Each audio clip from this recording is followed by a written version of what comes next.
بسم الله. وتبدأ وقائع المؤتمر الصحفي. سمو وزير الخارجية الأمير فيصل بن فرحان بن عبد الله. السلام عليكم ورحمة الله وبركاته. في البداية أود أن أرحب بمعالي وزير الخارجية الولايات المتحدة الأمريكية السيد أنتوني بلينكن، وكذلك أعبر عن ترحيبي الكبير بوزراء خارجية ورؤساء وفود الدول الأعضاء والمراقبين الذين حضروا اليوم. كما أود أن أرحب أيضا في هذا المكان بانضمام جمهورية توغو للتحالف ليصبح عدد الدول الأعضاء فيه 86 دولة ومنظمة، وباعتباره أكبر تحالف دولي لمواجهة هذا التنظيم الإرهابي. خلال اجتماعاتنا اليوم ناقشنا سبل إعادة الاستقرار في الأراضي المحررة من تنظيم داعش في سوريا والعراق باعتبارها من ضمن قائمات أولويات لدى التحالف، وأكدنا على أهمية استمرار الجهود في هذا الإطار. كما أكد المشاركون على التزامهم واستمرارهم في الحد من مصادر تمويل الإرهاب ووسائل نشره والترويج. كما تجدر الإشارة هنا إلى ترأس المملكة لمجموعة مكافحة تمويل داعش وجهودها الكبيرة في إطار تنسيق عمل كافة الدول في التحالف للتصدي لتمويل هذا التنظيم. كما بحثنا الإجراءات التي يمكن اتباعها لمجابهة الإرهاب والميليشيات المسلحة في غرب أفريقيا ودول الساحل ووسط وجنوب أفريقيا، والتي بدورها تزعزع الأمن والاستقرار في المنطقة. وأن المملكة ستشارك في رئاسة مجموعة تركيز خاصة بأفريقيا، إيمانا من التحالف بأهمية التركيز على هذا التحدي نظرا لما يشكله من يعني مصدر للتهديد ليس فقط لدول الساحل لكن لدول المنطقة أجمع والعالم. وهنا أود أن حقيقة أثني على هذا التركيز المستجد على التحدي التي تواجهه القارة الأفريقية من الإرهاب، واستشعارنا جميعا في المجتمع الدولي بمسؤوليتنا تجاه التعاون والتنسيق لمجابهة هذا التحدي. كما أود أن أؤكد على أهمية مواجهة التنظيمات الإرهابية في أفغانستان لضمان أن لا تصبح مجددا ملاذا آمنا لهذه التنظيمات.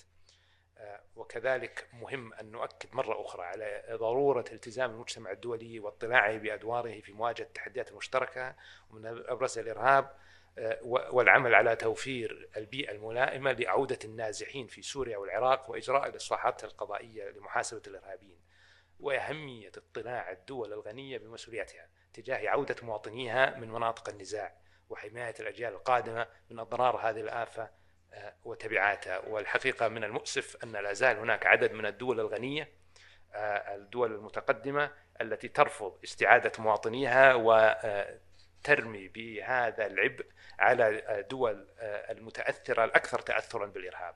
المملكة تقوم بدورها وتستعيد كافة مواطنيها من مواقع الصراع، ونحن مستعدون أن نساعد من يحتاج فيما يتعلق بإعادة التأهيل والانخراط في المجتمع، لكن الدول كافة عليها مسؤولية تحمل ما قام به مواطنوها، وأن يستعيدونهم ويرفعون هذا العبء عن الدول المتأثرة. كما أود في هذه المناسبة أن نؤكد على متانة العلاقة السعودية الأمريكية التاريخية، وما ناقشته مع صديقي توني بلينكن بالبارحة في لقائنا الثنائي، وكما أيضا تم مناقشته في لقاء سمو سيدي ولي العهد في التشاور في القضايا ذات الاهتمام المشترك لتعزيز الأمن والاستقرار الإقليمي والدولي. واستعرضنا ملفات كثيرة في المنطقة، كذلك أطر التعاون بين بلدينا، وهناك مجال واسع لهذا التعاون، وسنستمر في بحث سبل دعم هذا التعاون لما في مصلحة بلدينا.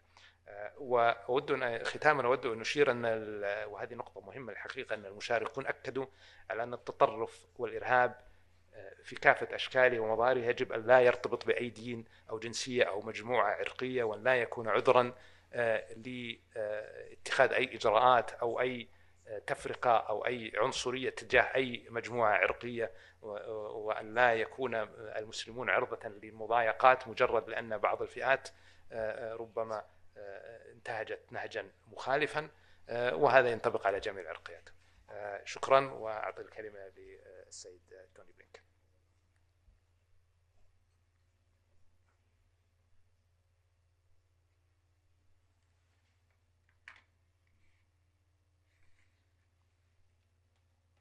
Well, first of all, Foreign Minister Faisal, thank you.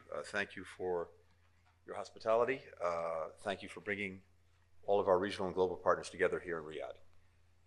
When President Biden traveled to Jeddah last summer, he affirmed the importance of the Middle East to the long-term security and economic interests of the United States. And he made clear that we're committed to continuing and deepening our partnerships in the region. Together, we can drive real progress for all our people, not only to address the challenges or crises of the moment, but to chart an affirmative vision for our shared future. Over the last few days, we have advanced that progress on several fronts, working with our Saudi partners, working with the Gulf Cooperation Council, working today with the Global Coalition to Defeat ISIS. The Foreign Minister and I just finished a productive meeting of the Global Coalition to counter ISIS. The United States very much appreciates the leadership of Saudi Arabia, not only in hosting this meeting, but for its contributions, constant contributions, and crucial contributions day in, day out to our mission. While our coalition has taken back the territory that ISIS once controlled and inflicted severe losses on its leadership, ISIS nonetheless remains an active threat. The ministerial that we just had focused on several key areas of need. Those include stabilizing areas liberated from ISIS so that the group can't exploit poor security, economic, or humanitarian conditions that leave people desperate. And also, as you've heard from the Foreign Minister, repatriating foreign terrorist fighters and their families from Al-Hol and other displaced persons camps.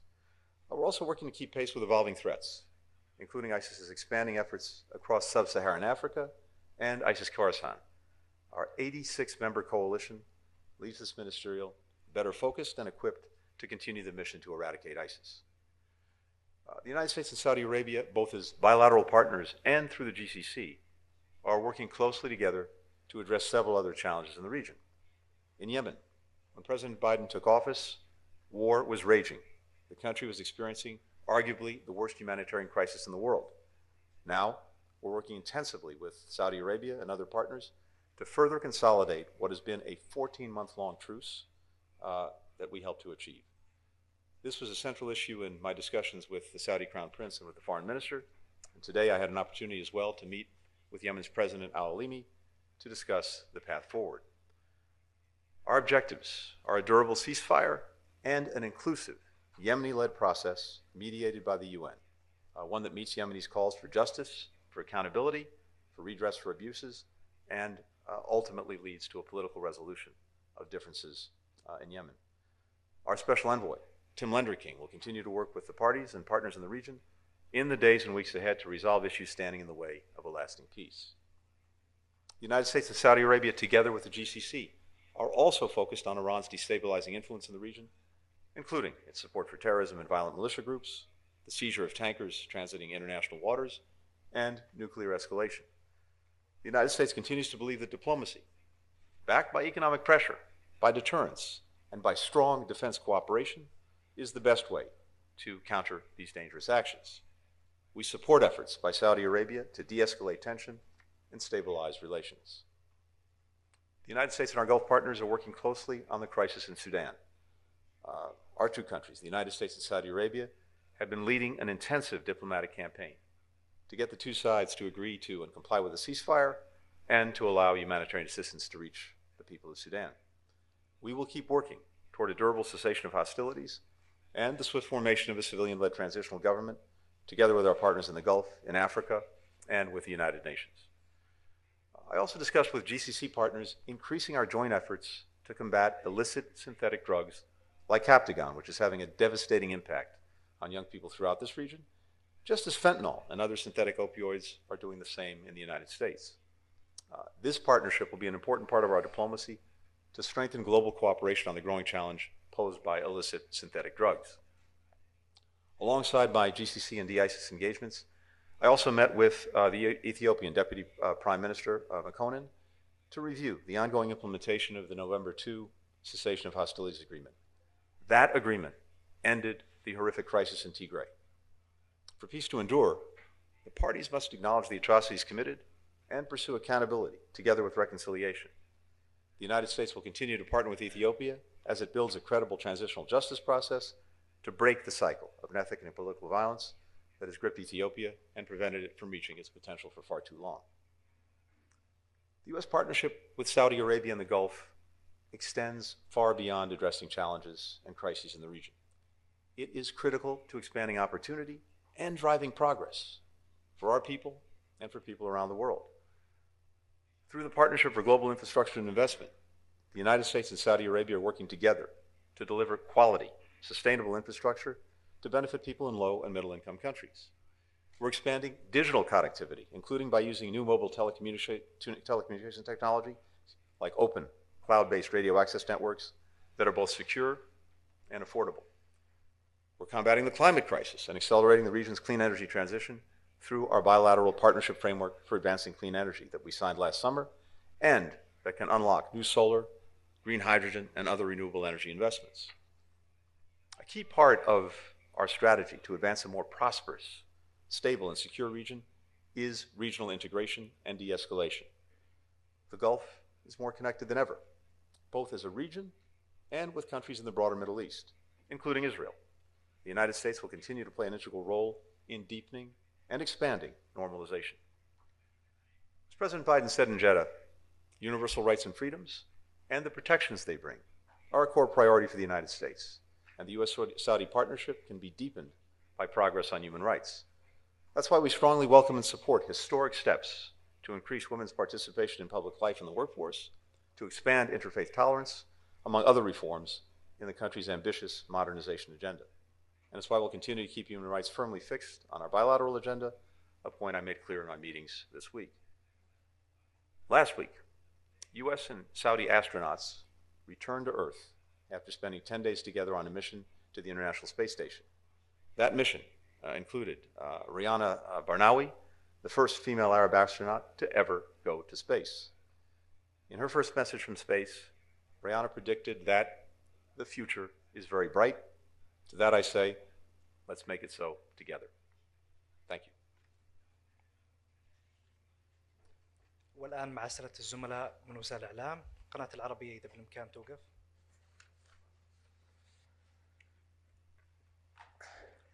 سمو وزير الخارجية السعودي الأمير فيصل بن فرحان، هل التهديدات اليوم التي يشكلها تنظيم داعش في بعض دول أفريقيا وما دفع الإعلام بانضمام السعودية لرئاسة مجموعة التركيز المعنية بالشأن الأفريقي لمواجهة التنظيم، وزير الخارجية الأمريكي أنتوني بلينكن اجتمعت مع ولي العهد السعودي الأمير محمد بن سلمان لساعات، وأيضا أوضحت أو كما وصفت أنه اجتمعت معه لساعات وناقشت معه ملفات كثيرة.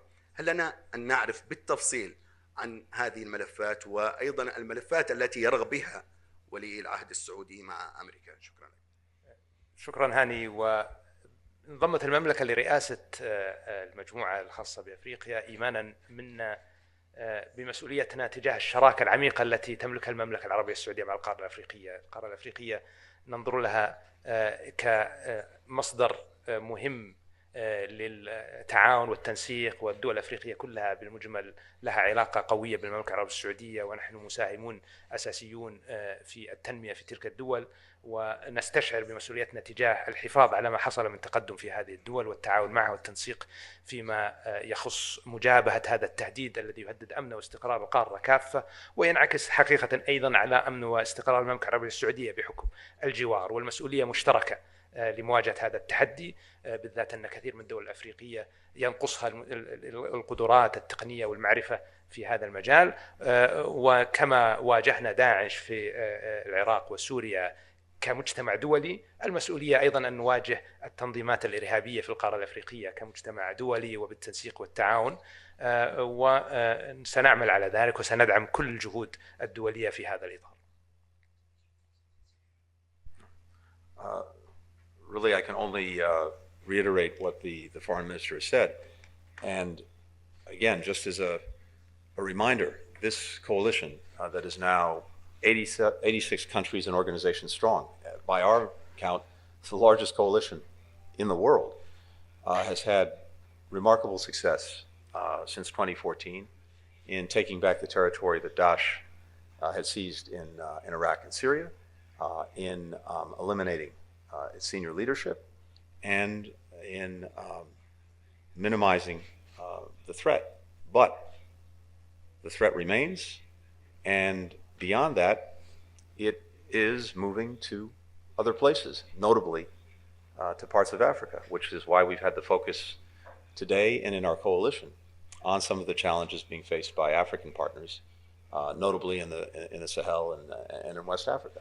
So what's notable about the coalition is the fact that it adapts, it's flexible, and even as we keep the focus on Iraq and Syria to make sure that the Daesh threat doesn't reemerge in a meaningful way, we also have to make sure that we're focused on areas where it may be more active, and as we've noted, right now that's in Africa, and that's why we have the focus of this coalition on Africa in full partnership with African countries.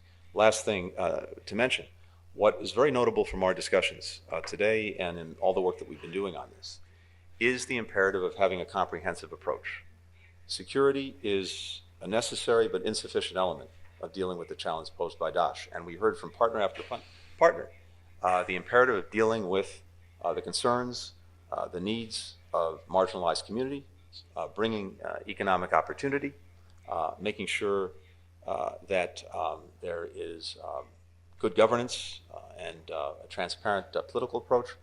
All of these things are critical to having success against Daesh, preventing it from recruiting and expanding in other places. The second question to Reuters.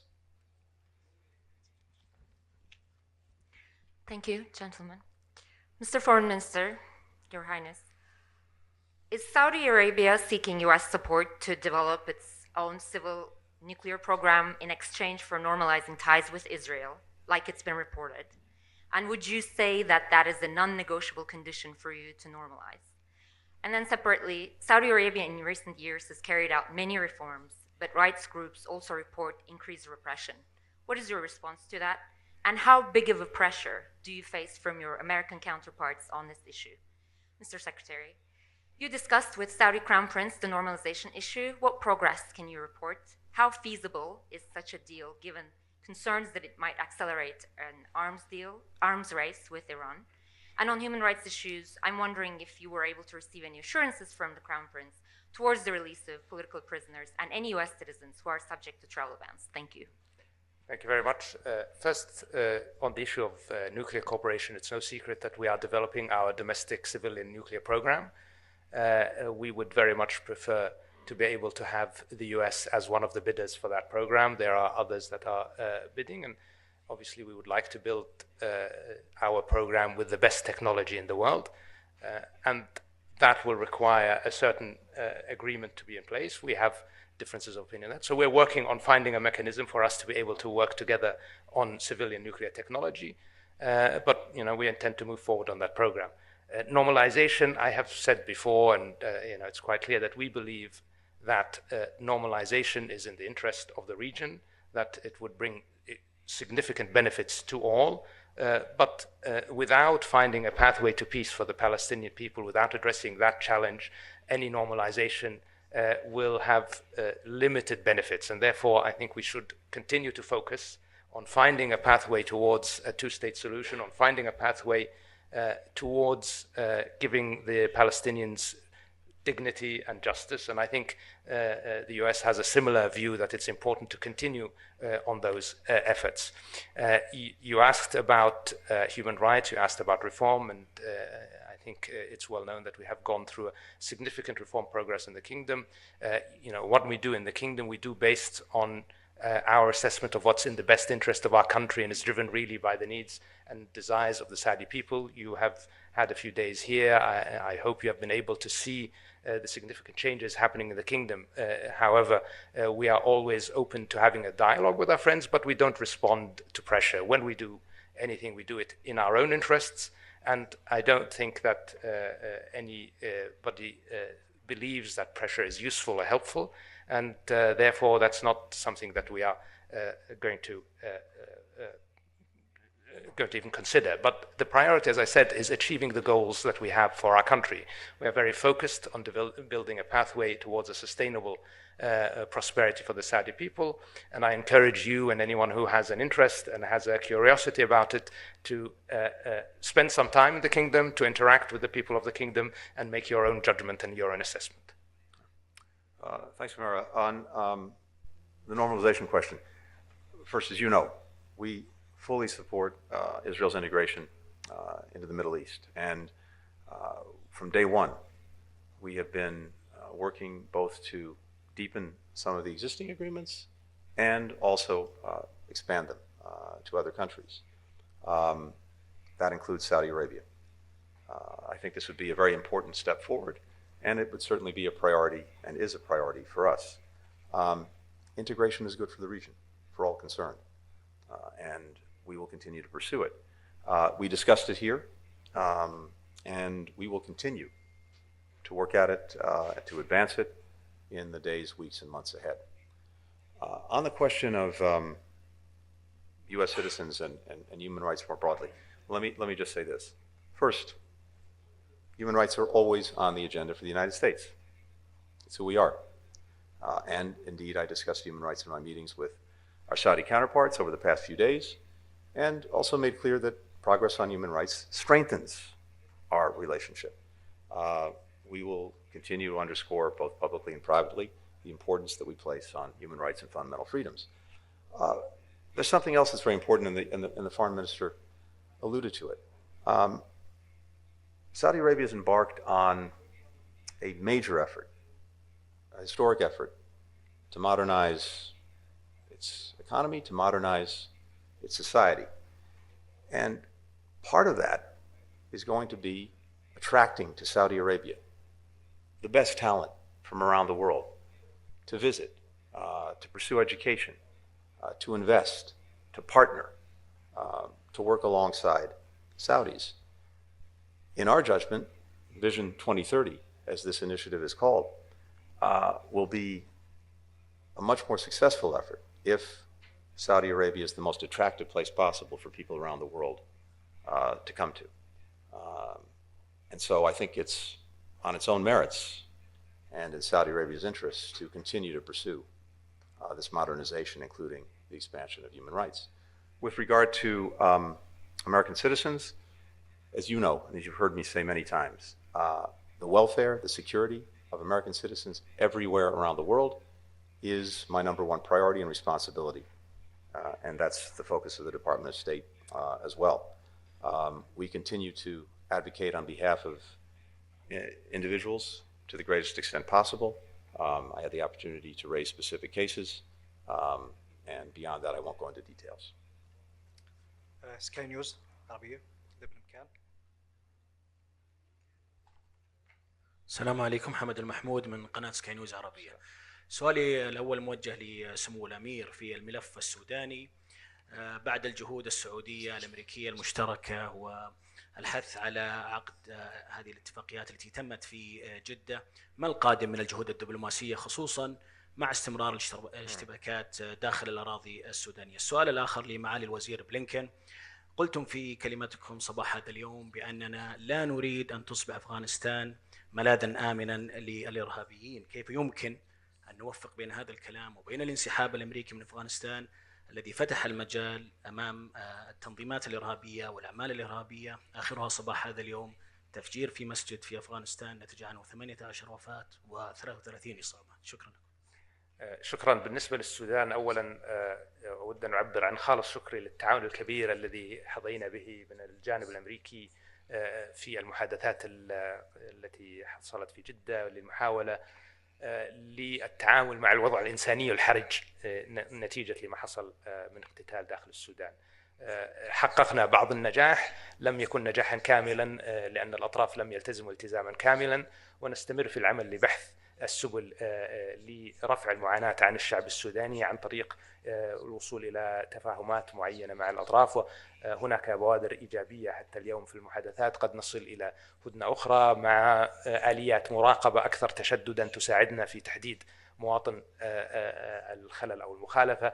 إن حصل ذلك وإن التزم الأطراف سيكون ذلك بصيص أمل جديد لإخواننا في السودان. وهنا أوجه كلامي مرة أخرى إلى الأشقاء في السودان كافة أن الدم السوداني غالي، وأن لا بد أن نعمل جميعا على معالجة هذه الأزمة بالحوار بعيدا عن السلاح، لأن السلاح لا يحل شيء ولن يفضي إلى نتيجة سواء مزيد من الدمار ومزيد من الأبرياء يسقطون.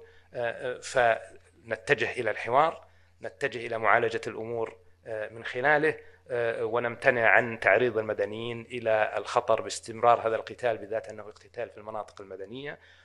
وأنا واثق أن الإخوة في السودان سيتحملون مسؤولياتهم وسيقومون بما يجب لتجنيب المواطن السوداني مزيد من الدمار والخراب. ومرة أخرى سنعمل مع أصدقائنا في أمريكا وكافة شركائنا في المنطقة وآخرون للدفع في هذا الاتجاه.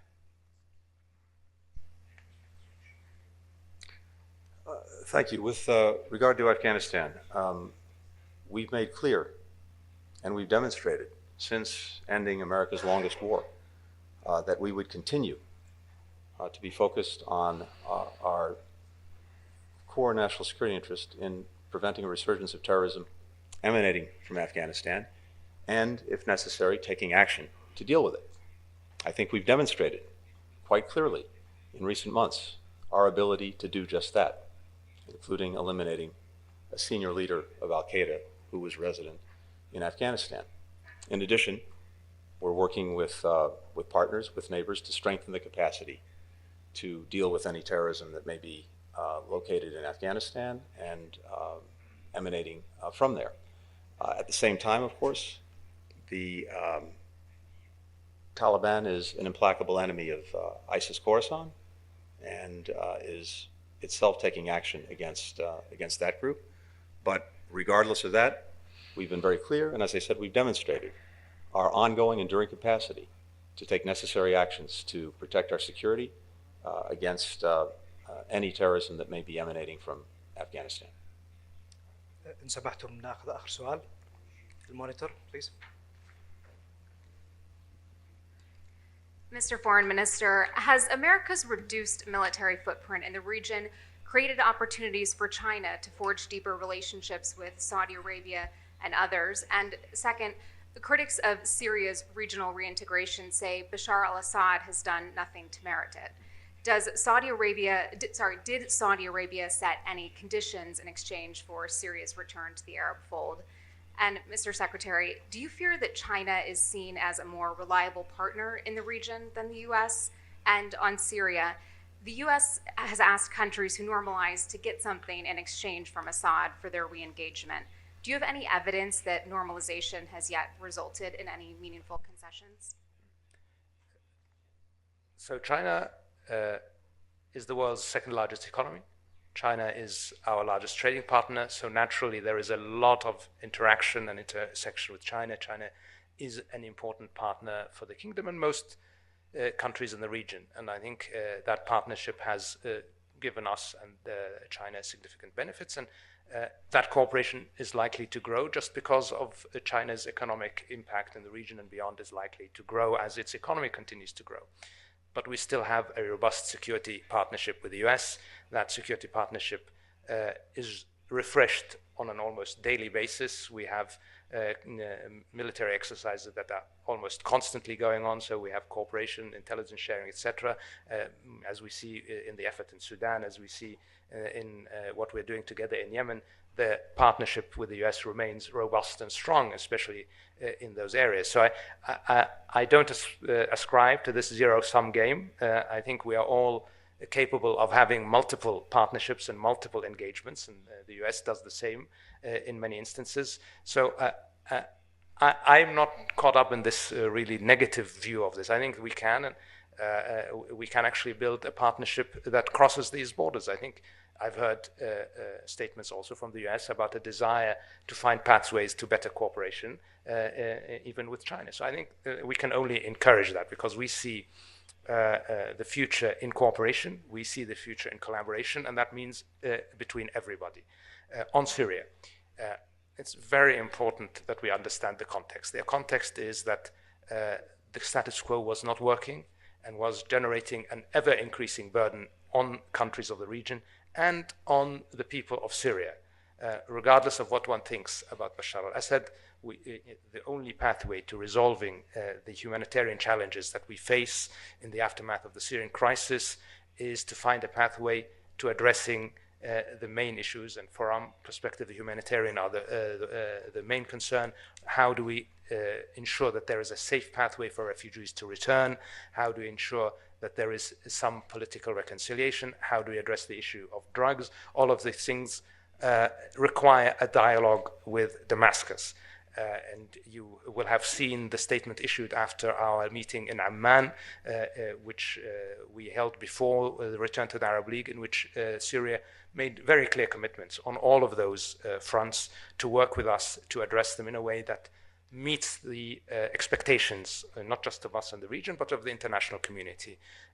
And we are now going to pursue those commitments made by Damascus.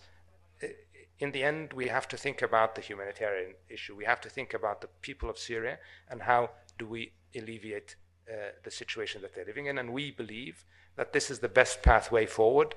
The other efforts that had been ongoing had shown no progress for many years and only increased the difficulty of the situation. I mean, if we look at Lebanon, which is already in a very, very difficult economic situation, they cannot carry this burden of 2 million Syrian refugees for much longer, and in order to avoid a situation where they are at risk, we need to find a way for them to return safely. So we believe that this path can deliver results where others have not, and we will work very closely with the US and others to ensure that that is within the expectations of the international community, including in line with the United Nations Security Council resolutions that are relevant to the situation.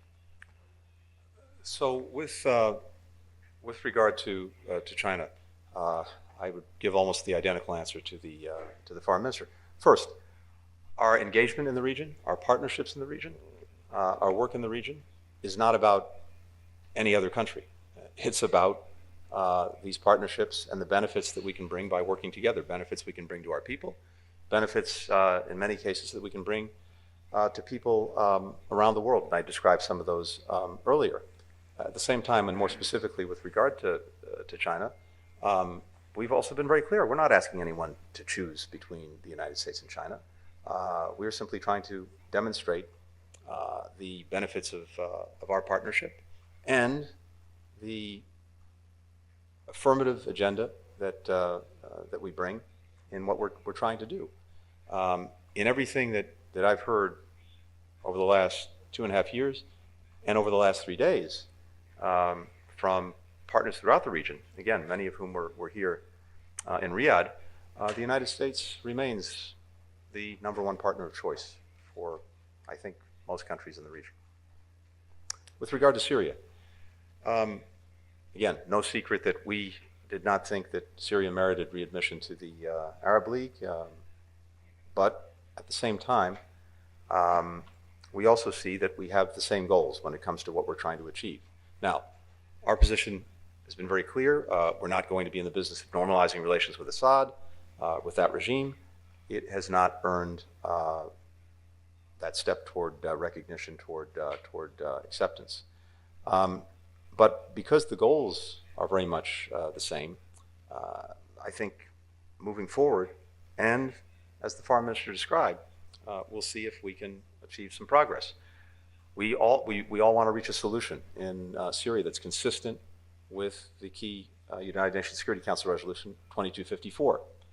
We want to expand humanitarian access for the people of Syria. We want to ensure, of course, that ISIS can't reemerge. We want safe conditions for the eventual return of refugees. We want to counter Captagon trafficking, which is doing so much damage in the region. We want to reduce Iranian influence. So what we've heard, and what you just heard again from the foreign minister, is the intent of our partners to use direct engagement with the Assad regime to further demand progress in these areas and other areas over the coming months. Now, I have to admit we are skeptical of Assad's willingness to take the necessary steps, but we're aligned with our partners here on what those steps are and on the ultimate objectives. Thank you very much. Thank you very much. وهنا نختتم وقائع المؤتمر الصحفي. نشكركم أصحاب السمو المعالي. Thank you. والشكر لكم جميعا. Thank you so much for joining us here in Riyadh.